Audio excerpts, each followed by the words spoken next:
Alhamdulillah, wa salat wa salam ala wa rasulullah.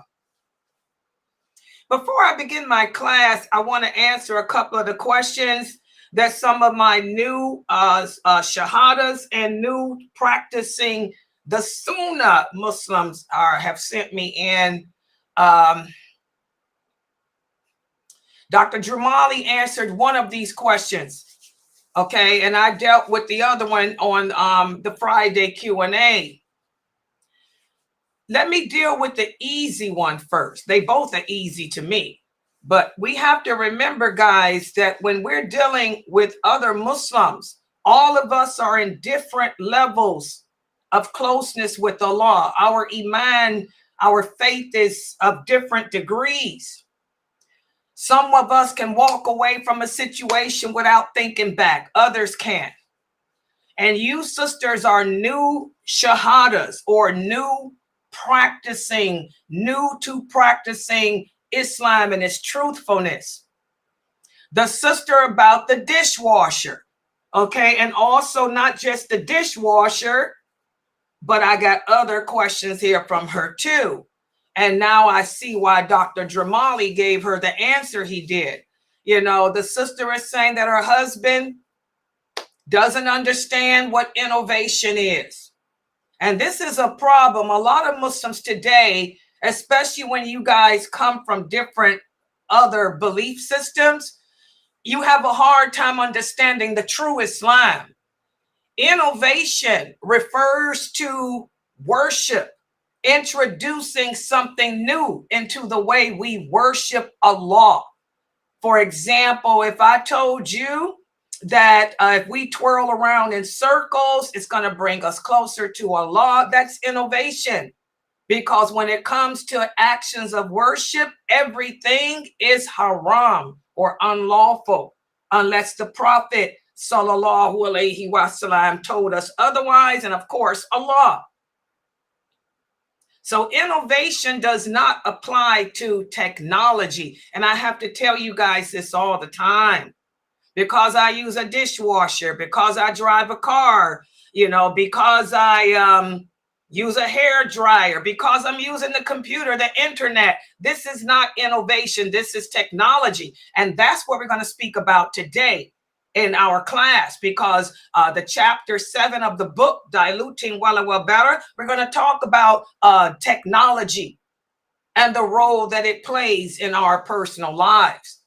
Technology is a gift that comes to us from Allah. So, you know, the sister says her husband doesn't want her to use the dishwasher. Not just the dishwasher. Here we go. My husband doesn't want me to even use a shower. Yes. My husband wants me to, my husband brings in barrels. Can you imagine this? This is the year 2024, but this is what we're dealing with. My husband says that using a shower is innovation too. So my husband brings barrels into the bathroom. I'm supposed to fill these barrels up with water. And when I take a ghusl, I'm supposed to stand in the tub and pick up these barrels and pour them over my head. Okay? This is where we are. It sounds crazy, but I'm sorry, guys. This is the mentality of the people today. It really is, especially when we're dealing with people who don't believe in the Hadith.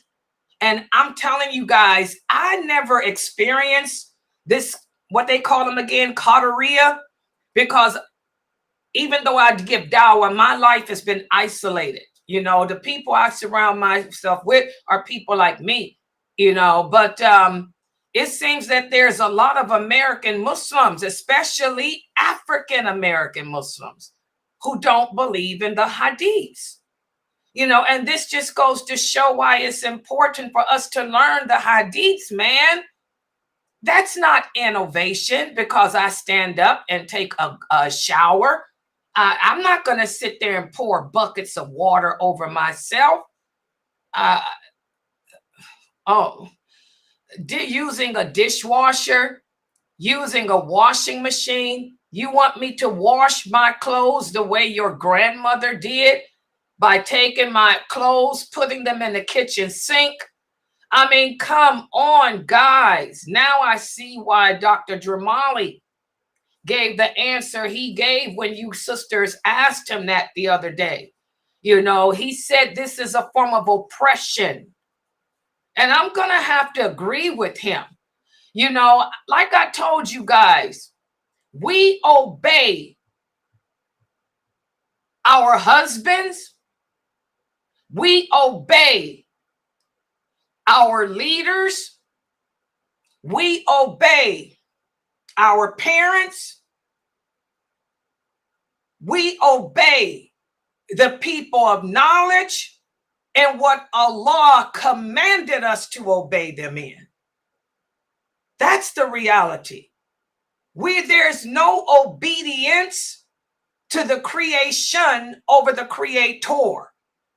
Okay. Allah doesn't say that it's haram to not use a dishwasher, but he didn't say it's haram to use one either. But what Allah does say is oppression. Oppression is a sickness, and oppression is a darkness. It will be a darkness on the day of judgment. Now I see why Dr. Dramali told that sister that she was married to an oppressive man. Marriage is not supposed to hurt.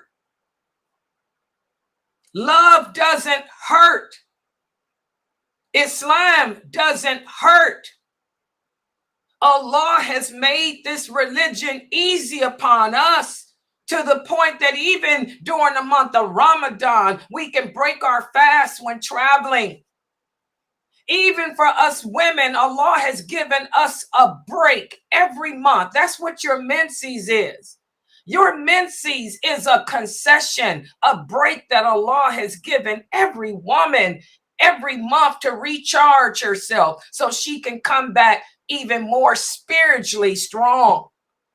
Oppression totally contradicts La ilaha illallah, and we have to know when to draw the line. Allah commands us as Muslims to save ourselves from the hellfire. How can you save yourself from the hellfire if you don't love yourself? Did the Prophet Muhammad put his wives through crazy things? Did he make the marriage or the religion hard on them? What man who loves a woman would do that? So I'm sorry. Divorce is good and clean. And I'm going to stand by that because this is not Islam. We have a high apostasy rate of Muslim women in America. 1 out of every 10 Muslims in America is 1 out of every 10 Americans is Muslim. But how many of those Muslims are practicing Islam? We can't be oppressive to women like that. No, I'm sorry. No, no, no. And remember, guys, Allah tells us in the Quran that he doesn't even accept our good deeds unless they're done for his sake alone. We don't pray to please our husbands. I don't dress this way to please my husband. I do everything to please Allah. That's first and foremost. The wives of the Prophet, when they slandered Aisha, radiallahu anha, the Prophet Muhammad sallallahu alayhi wasallam, she went to him. Every woman wants to be championed by her man. She said, will you champion me? He told her, Aisha, I can't do that because I am a messenger of Allah and I have to stay neutral.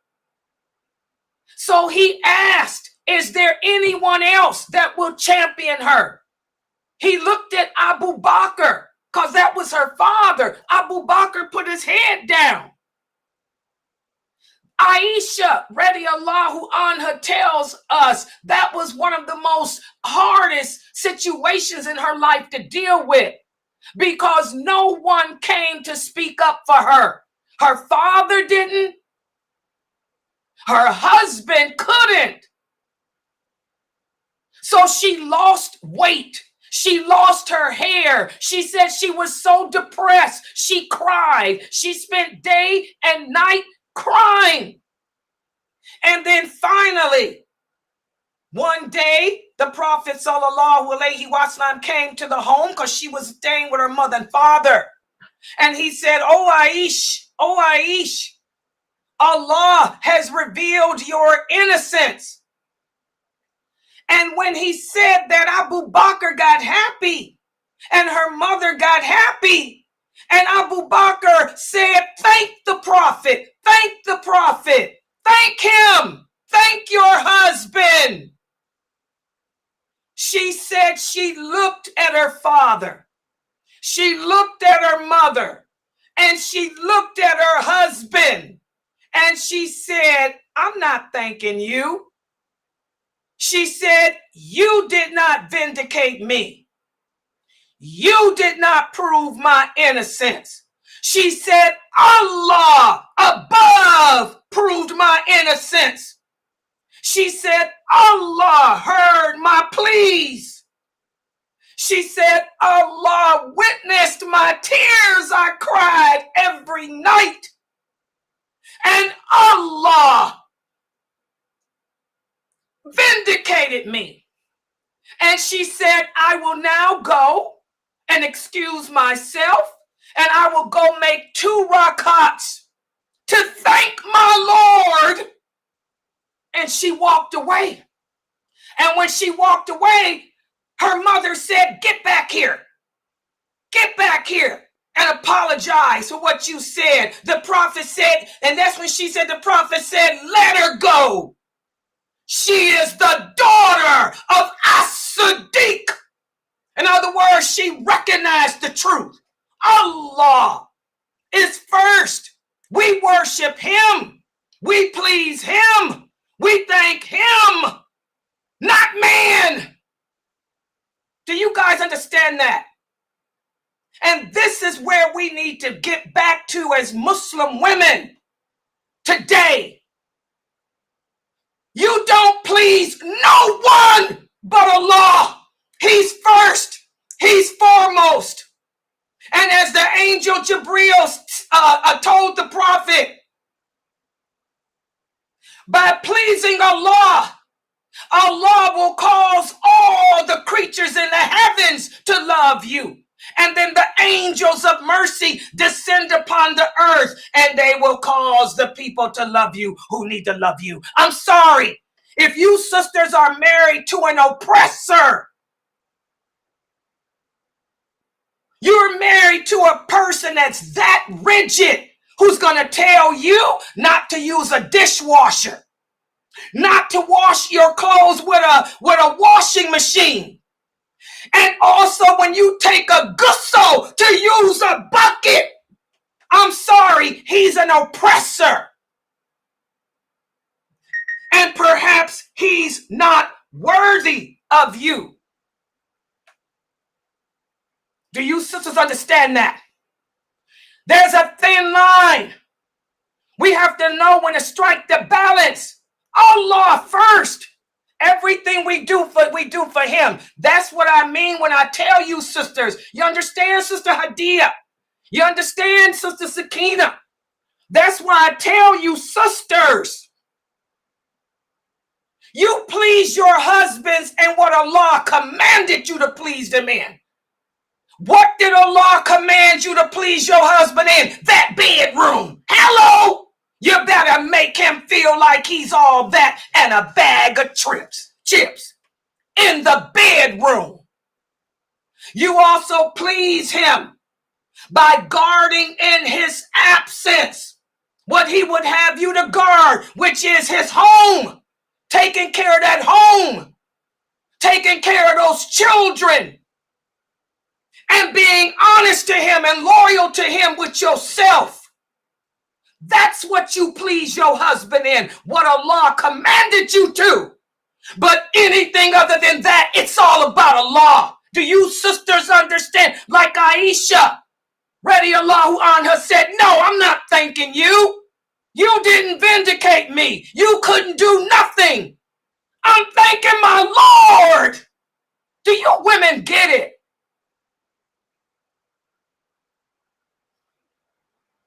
What type of man would do that to a woman? What type of monster are you married to? I'm sorry, that's a monster. You want me to not use a dishwasher, nor can I use a washing machine to wash the clothes. And when I take a bath, I gotta stand up with buckets that you done dragged in. I think the man got a mental problem. Y'all know mental illness? I worked in that field. Perhaps your husband needs to see a psychiatrist. In fact, that's my suggestion to you, sister. Don't divorce him because maybe he's got a mental issue. Instead, make an appointment to see if he can get mentally checked out, because something can happen up here. Okay? If there's no mental issues going on, and then also make an appointment for him to sit. But this is the problem. You know, for counseling, the counselor for the Muslim is the Muslim, not the Kafir. You want to take him to an imam who he will respect, who specializes in marriage and divorce, and have that imam sit down with you. But the problem is he doesn't accept any of the imams. So that's the problem. Because the brother doesn't believe in the Hadith. So this is a problem. Because he's not going to listen to Dr. Ibrahim Jamali. Jamali is right there in Tampa. Right there in Tampa. Not far from where you are. He's not going to listen to Dr. Jamali because Jamali believes in the Sunnah. He's not going to listen to the brother at the mosque that you go to 2 hours away from you because you say that he's Salafi and he don't believe in Salafism. So I don't know. That's why I tell you divorce is good and clean. Because I'm sorry, I couldn't be married to an oppressor. We're supposed to want for our brother and sister what we want for ourselves. Who would want that for their sister in Islam? Who would want this woman with 4 children standing up in a kitchen sink, washing their clothes by hand like his grandmother did? What is this? Slavery is over. Jim Crow states, the South here in America, these Jim Crow states. I see why Dr. Jamali gave her the answer he gave. Dr. Jamali, good job. That's oppression and probably mental illness. So whenever you sisters find yourself in a dilemma like this, because this is going to affect you mentally, you have to love yourself to save yourself from the hellfire, sister. I know that if I had to stand up and pour water over me, and if I had to go back to the old days of doing things, I'd have a nervous breakdown because I suffer with anxiety. I couldn't handle that. So I got to let you go because you're so rigid in your thinking. You want to impose upon me things that can be harmful to me, things that can be bad for me. I have to let you go, Aki. Remember, one of the groups of people who will be under the shade of Allah on the day of judgment is the man and woman who came together for the sake of Allah and they parted for the sake of Allah. So, assalamu alaikum, I have to let you go because I love me more than you. And I have to save myself from hell, brother, and from mental anxiety. So, assalamu alaikum. You will be under the shade of Allah on the day of judgment, sister. That's my answer. And I see why Dramali gave his. That's oppression. The prophet said, help your brother if he's an oppressor. So I'm going to help you, brother, by divorcing you. And so you can go get some help. Get yourself checked out because something's wrong with you. Your knowledge of this religion, because you don't believe in a hadith, is too bad. You don't know nothing. And I can't live with that. And I'm not going to put my children through that. You will have my children oppressed and unhappy. So I got to let you go. And hopefully I'll be under the shade of Allah on the day of judgment. Y'all see that? So that's the answer I give to this sister about the dishwasher, washing machine, using the shower. What else he wants you? Not driving a car. I mean, this is why y'all have to be careful who you marry. Remember, your husband is supposed to be your leader. He's supposed to be the ruler over you, your leader. He's got to stand before Allah and be held accountable. Why do y'all think a lot of you brothers come to me trying to get with Layla? Hello, I'm going to keep it real. Why do I tell you brothers bounce up out of here? How can you leave me? Your knowledge of the religion ain't nothing. You got to be over me. Your knowledge got to be more than mine. And I'm sorry, there ain't but one brother on this planet right now who I think supersedes me. One brother, besides Sheikh Morsi, that's different. One brother on this planet. Other than that, the rest of you ain't got nothing coming. How can you lead me when you can't lead yourself? You're ignorant. I'm sorry, I couldn't be with no ignorant man. And I love you, sisters. And I wouldn't want you to end up mentally ill or an apostate. So that's my answer. Sister, you got to make a choice. Remember, Allah says in the Quran, just because you say you believe in me, it's not enough. Prove it. You've grown. You've been coming to my classes since right before Ramadan. Your knowledge of Islam has grown. So this is your test. Allah is going to test you. So your test is, do you love that man more than you do yourself, your children, and Allah? Because Allah hates oppression. He hates oppression. Handle your business, sister. Laila Nasheeba wouldn't hesitate to let it go. But that's me. For you, handle your business. Because he's not going to take any counseling from Dr. Dramali, who's in Tampa. He ain't going to take no counseling from the brother that lives where you live, because what did he say about him? He's a Salafi. So this brother does not believe in the hadith. Hey, you do. You do. Your Aqidah is not like his, so you make the choice. And that's, Allah knows best for that answer. That answer was simple. The other question is simple too. The other new sister here, who's become one of my best students up in here, mashallah, her and her children have been growing in their knowledge and understanding of the deen. Her children participate in my kids program. This sister has never believed in the hadiths before because she never even knew about them before. She was Muslim, but in name only. Okay, so now she understands that Islam is based on La ilaha illallah, Muhammadur Rasulullah, Muhammad ibn Abdullah, Dor Rasulullah. Because again, coming from this different background, where they believe La ilaha illallah, Elijah Muhammad Dor Rasulullah. Well, subhanAllah, Allah guided this sister to our website. She's been coming here for over a year. Her and her children. She now believes Muhammad ibn Abdullah, Dor Rasulullah. But her husband's not happy with that, because her husband is still caught up on Elijah Muhammad, Dor Rasulullah. Big problem. Big problem. Big problem.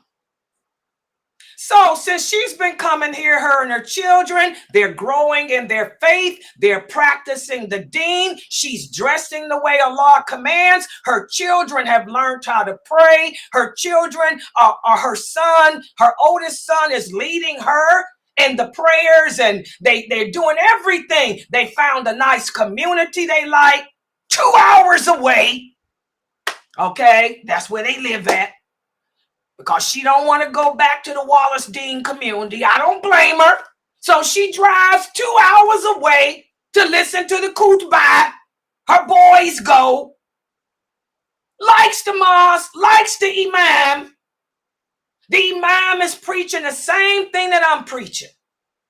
Quran wa Sunnah. Quran wa Sunnah. Not Quran and Elijah, Muhammad, or Rasulullah. Or whatever they teach, and no hadith. They don't believe in hadith, she said. So now the husband's angry. He said, guess what? He tells her, he gives her an ultimatum. I'm throwing in the towel. I got Sheikh Saud listening too. I'm throwing in the towel. He said, I relinquish my duties as a husband. This is the world we live in today in America, the South, the Jim Crow states. This ain't happening in the Northeast. Oh no, we got the Sunnah going on, but it's a different level. Shows how America's messed up. You got the extreme Salafis in the Northeast. Then you got this extreme Sufis out there in the West, the Hamza Yusuf people out there in the Californians. And the South is always the South in America. The South is just slow, Jim Crow. So anyway, her husband tells her that he is relinquishing his rights as a man. That's what he said. He's not going to lead her anymore. He's not going to lead the children anymore. He said, you do what you want to do, and I'm just going to stick with my teachers who don't believe in the hadith, who don't believe Muhammad or Rasulullah. I'm going to stick with my teachers, and you do your thing, and I do mine. I'm sorry. There is no you do your thing, and I do mine. In Islam, we are a couple. You are supposed to be my leader. You are the provider. You are the maintainer. You are the protector. What do you mean? You're relinquishing that because I believe Muhammad or Rasulullah and you don't? I'm sorry. There's only one solution for that. There's only one solution for that. There's only one solution, and Dr. Jamali, Sheikh Saud, Sheikh Morsi, Dr. Kareem Abu Zaid, if you're listening, correct me if I'm wrong. There's only one solution for that. Divorce. Because if you don't believe Muhammad or Rasulullah, guess what? You ain't even a Muslim. I'm sorry. I come from the companions. I'm sorry, guys. It's in my blood. Okay?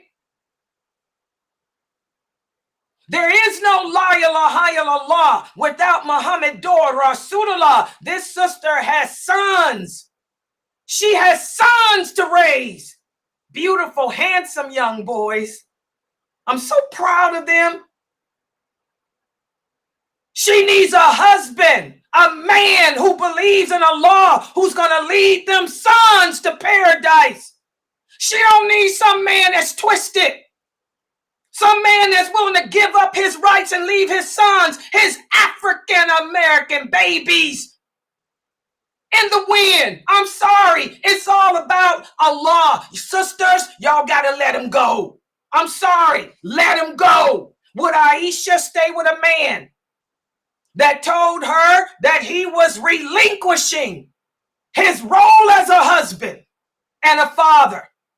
Would Salama stay with a man? Did Sauda, radiallahu anha, Sauda left her man. Habiba, she told her man to bounce. I'm sorry, sisters, we don't compromise Islam. I'm sorry. We don't compromise the deen for no human being on this earth. Men come and go. And if they don't come and go, you can be like Layla. I've been by myself for 30 years. I'll probably die an old hag. I don't care. Maybe I'll be with the prophet up there. But I'm not going to sell myself for some man that don't even know La ilaha illallah, Muhammad ibn Abdullah, Dor Rasulullah. I know, Sister Pamela. Let them go, Sister Pamela. You tell them, let them go. If the man don't believe in Islam, if the man is not a Muslim, how can he lead you and your sons to paradise? We can't be married to no Kafir man. I'm sorry. I'm sorry. Can y'all see me with a dude like that? Some dude gonna come to me and say, Layla, I relinquish my position as husband and head of this family.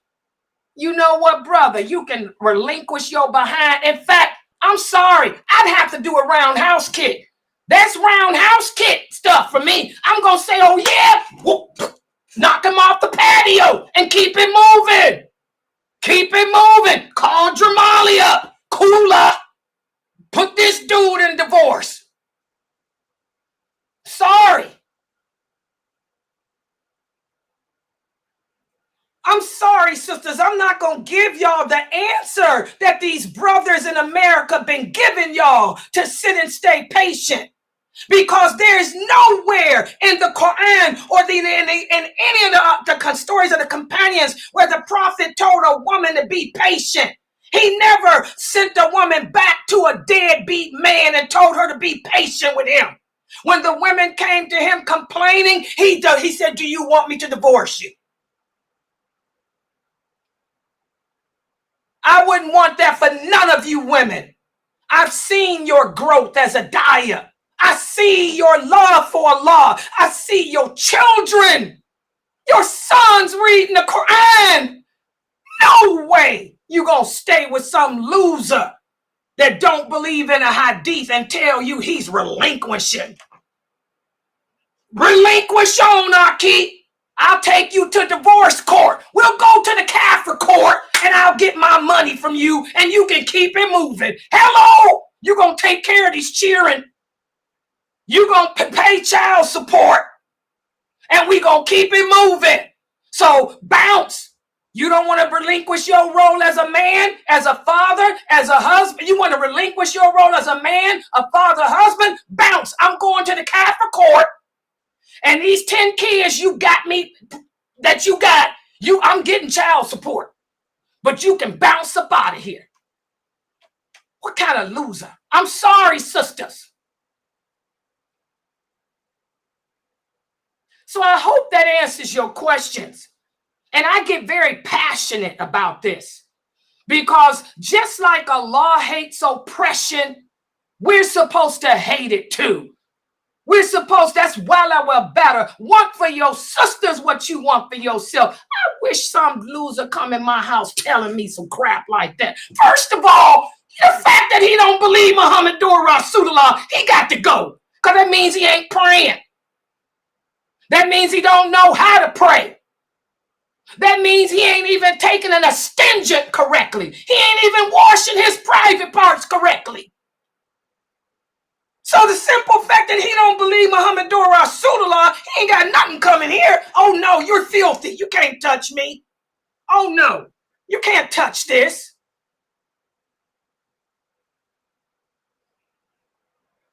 Yeah, the Prophet Muhammad never told a woman to have patience. He told the men to have patience. Because the Prophet sallallahu alaihi wasallam understood the nature of a woman. The Prophet knew that no woman would seek a divorce unless she's going through hell. because that's not the way Allah created us. Allah did not create women to be polygamous. A woman can stay with the same mate until death, as long as he's doing what he's supposed to do for the sake of Allah. Okay? It's not in our nature to want to divorce a man. So the prophet knew the nature of a woman. So when a woman came to him, for example, one of the female companions came to him and she said, "O prophet of Allah, I find my husband unattractive. I don't like the way he looks. I'm so afraid that if I stay with him, I'll be tempted to look somewhere else." So the prophet said, "Do you want a divorce?" She said, "Yes." He divorced her. That's Sahih Muslim. Oh, yeah. Oh, yeah. When another woman came to the prophet, he didn't tell her to be patient. She said, "Oh, prophet of Allah, you know, so-and-so is a good brother. You know, he's one of yours, your eminent companions. But he's impotent. Brother cannot perform." And the other companions around said, "What?" The prophet didn't tell her, "Go back to him and be patient with him." The prophet said, "Do you want me to divorce you from him?" She said, "Yes." And so he did. So this "go back and be patient," that's not from the prophet, sallallahu alaihi wasallam, not for no woman. Now, he would tell the men to go back and be patient with their wives, but not the women, because he knew the nature. No woman likes to be harassed. No woman likes to be oppressed. Women, our self-esteem can be broken. That's why he said, be careful how you treat women, because you can break them. We women love love. All you got to do is serenade us, and you got us in the palm of your hand.